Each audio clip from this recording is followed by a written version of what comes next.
টিয়ার গ্যাসের ঝাঁজে আমারই তো চোখ জ্বলছে। আপনি কি করে দাঁড়িয়েছিলেন ওখানে? আমি ঠিক বুঝতে পারছিলাম না। আমি ঠিক বুঝতে পারছিলাম না। ন্যাকামি। নিজের চোখ যে জ্বলছে সেটা বোঝার ক্ষমতা কি আপনার নেই? আপনি কি মানুষ? মেয়ে মানুষ। নিজেকে মেয়ে মানুষ না ভেবে মানুষ ভাবতে শিখুন। পুরুষ হোক আর মেয়ে হোক, টিয়ার গ্যাসে চোখ জ্বলবেই, আর গুলি লাগলে মরবেই। থ্যাংক ইউ কেন? আপনার উপদেশের জন্য। রাগ করছেন মনে হয়। চেনানি জানানি না হয় একটু উপকারী করেছেন, তাই বলে বকবেন?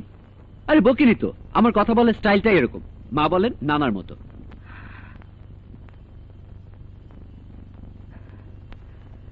থাকেন কোথায়? রোকেয়া হলে। চলুন। কোথায়? আপনাকে পৌঁছে দিয়ে আসি। আমি একাই যেতে পারবো। মেইন রাস্তা বেরোতে পারবেন না, পার্কের ভেতর দিয়ে ওপারে যেতে হবে, তারপর ঘুরে যাবেন হলের সামনে। তাতে কি? তাতে অনেক কিছু। পার্কের ভেতর দিয়ে মেয়েদের একা না যাওয়াই ভালো। একটু আগে না বললেন নিজেকে মেয়ে মানুষ না ভেবে মানুষ ভাবতে শিখুন? এখন আবার উল্টো কথা বলছেন কেন? আমি মানুষ, আমি একাই যেতে পারবো।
মানে? শহরে গন্ডগোল তো, কাউকে পাচ্ছি না, তাই বলছিলাম একাকি না। না, একজন সঙ্গে আছে।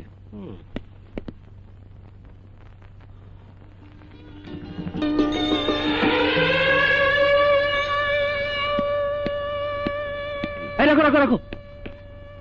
আপনি ওদিকে কোথায় যাচ্ছেন?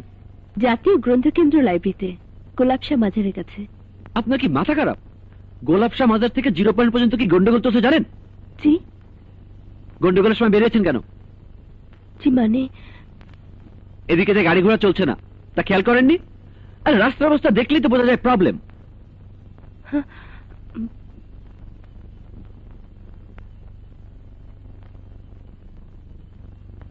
এখন আর খেয়াল না করলেও চলবে। চলুন, এই যাও, ঘোরাও।